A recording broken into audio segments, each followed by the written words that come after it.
Hello, I'm Robert Myers, and you're listening to Raw 12:51 AM. I'm currently with the Lord Adonis, just before he's about to give an address to the University of Warwick Labour Club. Just briefly introduce him. So under the Blair government, he served as the head of the Number 10 Policy Unit, and after being made a life peer in 2005, served as the Minister of State for Education until 2008, before being moved to the Department of Transport under Gordon Brown, becoming Secretary of State for Transport in 2009, a position he held until the 2010 general election. He's currently serving as chairman of the government's National Infrastructure Commission.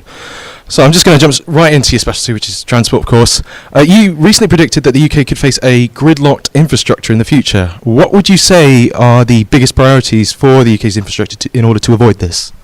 Hi Rob, it's great to be here in Warwick, which is right at the centre of the country and in one of the busiest parts of the country in terms of road congestion. You've got lots of motorways around here. You've got the West Coast Main Line, which is the main railway line between London, Birmingham and Manchester, and huge problems of gridlock and increased traffic congestion. And what we need to do is two things. We need more capacity on our transport systems. The single biggest infrastructure project in the entire country at the moment is HS2, which is going to be the new high-speed line from London through the West Midlands, going up to Manchester in the northwest and across to Leeds in Yorkshire. That will treble transport capacity over the next 15 years, and that will do a lot to relieve congestion, to get people out of their cars and onto the trains, and also to reduce aviation as the trains go up to Scotland, which they will ultimately up to Edinburgh and Glasgow. We also need to start looking at more radical measures like road pricing, so that people use their cars much more efficiently, and if they use them at peak hours when they're causing a lot of congestion on the urban roads but also on the motorways, then they start paying more for that. Now that's a more controversial proposal, which we put in the draft National Infrastructure Plan, which I published with the National Infrastructure Commission last week. But I think that Britain and other countries are going to have to start looking at radical measures like that, but alongside a big boost to public transport so people can get out of their cars and they're not forced to pay higher charges without a good alternative. So I'm just going to jump to our very biggest political issue that's dominating the headlines almost every day. What do you feel the impact of Brexit's likely going to be on the infrastructure sector, and what should the government focus on if there's going to be any mention of transport policy in its negotiations with the European Union? Well, the immediate priority in negotiations with the EU is to keep all of the regulatory arrangements in place that enable us to travel across Europe, and the two most important by far are aviation agreements.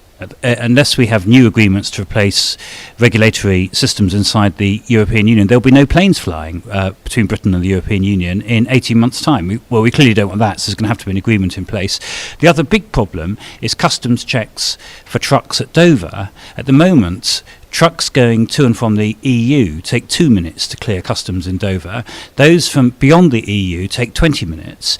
Each 2 minutes of delay at customs adds about 10 to 15 miles of congestion on the motorways leading up to Dover. So there's going to have to be new arrangements there.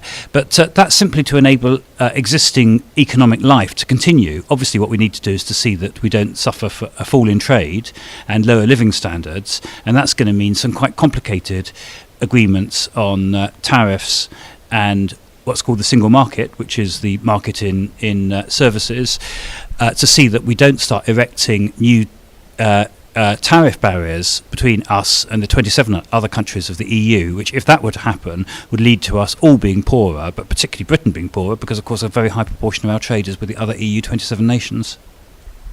And where do you think government transport policy is headed right now in light of the government's setback at the general election? The transport's quite unusual in that most of the big projects, there's a consensus behind them.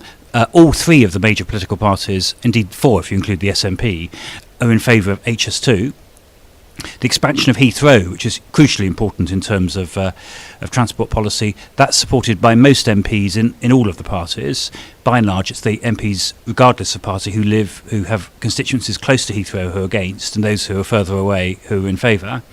And what we were just talking about, road pricing and greater radicalism in dealing with congestion, that isn't a party political issue. It tends, again, to be NIMBYs who don't want things to change in their own backyard against others who suffer from the congestion who do. So unusually, though a hung parliament usually means that things don't happen, and of course, generally speaking, the political parties have different positions on the major issues. In the case of most areas of transport policy, there's agreement.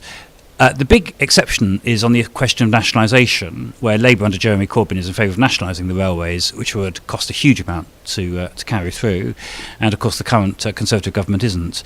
But I think most people realise that there isn't going to be a magic pot of gold if Labour comes into power, so don't expect any change immediately. Right, so I'm just going to shift, because of course under the Blair government you served as Minister of State for Education, and you've recently called for sort of former Polytechnic universities to be decertified as universities because they underperform. How far do you think that policy would go regarding universities that are underperforming academically or not providing the right service? I haven't said that should happen to all of the former polytechnics. I've said that some of them which have got lower standards, we should think about whether remaining general universities of the kind they are at the moment is the right thing. My own view is that the big weakness we have in our university system is we don't have enough technical universities. When the polytechnics were originally set up in the 1960s, they were essentially technical universities. They did highly vocational areas of study like engineering, like nursing, like architecture, areas hugely important to the economy, not second order areas of study at all, but very focused on areas of technical jobs. And my concern is that what's happened to some of the polytechnics is they've lost the technical focus, but they're also charging fees of 9,250 quid a year, which is right at the top end.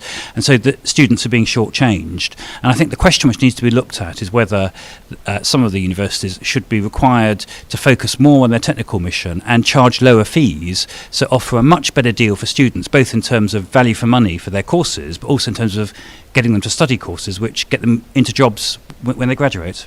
Right, and sort of continuing on that topic, you've recently made no secret of your disapproval of the nature of top-level pay rises at these institutions. How's this behaviour come about, and what do you think needs to be done to alleviate it?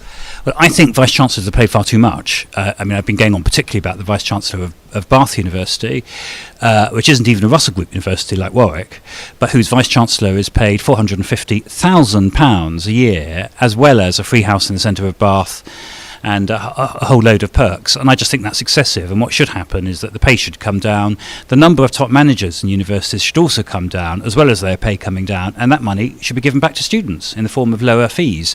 Because fees of £9,250 a year, which means £28,000 to get a degree, as well as living costs, I think that's just too high. And students need a better deal. And I was saying that even before I came to speak to the University Labour Club here at the University of Warwick. Right, so I'm just going to move on a bit to sort of the, of course, you remember the House of Lords. I'm just going to ask a few questions a bit about your time as a Lord generally.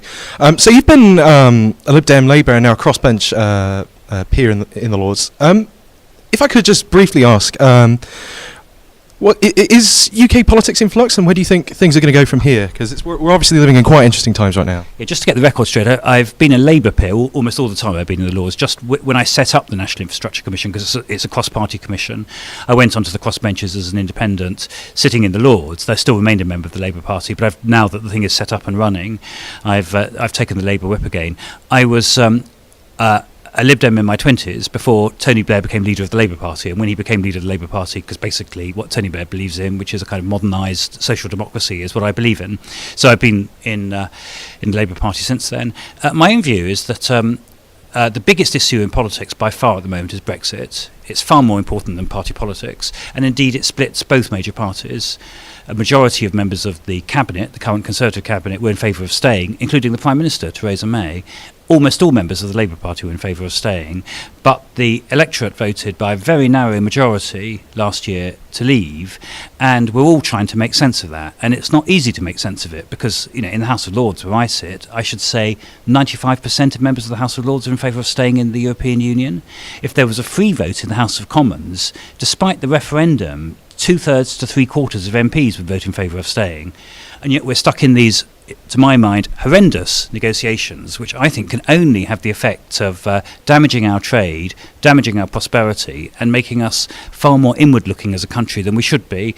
So it's not easy making sense of that. And where we come out as a country of these negotiations in a year to 18 months' time is going to determine our whole future as a country. My own view is that we should have a referendum on the final deal that Theresa May negotiates with the EU in a year to 18 months' time, and unless she produces a rabbit out of the hat, my view then is that we should have a referendum and that we should cancel the whole thing, and we're much better off not doing it. And I know that's the view of most young people as well, who don't want, I mean, I assume you, Rob, don't like the idea of visas going to France in 2 years' time and not having such good prospects to work in Europe as you might otherwise have if a member of the EU, and that I know is the view of most young people.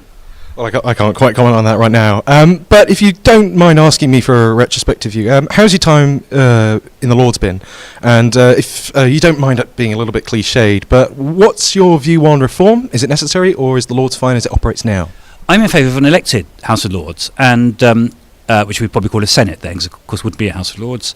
And if it was elected, I'd stand for election. My own view is that in a democracy, parliamentarians should be elected. There's a big debate which politics students at Warwick will go into when they write their essays as to whether having two elected houses can lead potentially to conflict between the two and potentially gridlock. And that's the argument for having a nominated second chamber rather than an elected second chamber. And it's an argument which makes it consistent with still being a democracy, that the House of Commons is the supreme house, the House of Lords is a revising chamber. It can make suggestions to the House of Commons, but the will of the House of Commons ultimately prevails. But my own view is that, like as in Australia, as in the United States, a democracy which is going to have a strong second chamber, that second chamber should be elected, and I'm in favour of electing it. Most members of the House of Lords, you won't be surprised to hear, are not in favour of elections. They quite like things as they are, and until now their will has prevailed.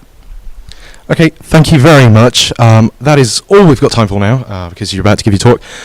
So we'll be posting this interview on our social media pages, probably between the next few hours over the next few days. You can find us on Facebook and also on Twitter at the handle at Raw 1251 AM.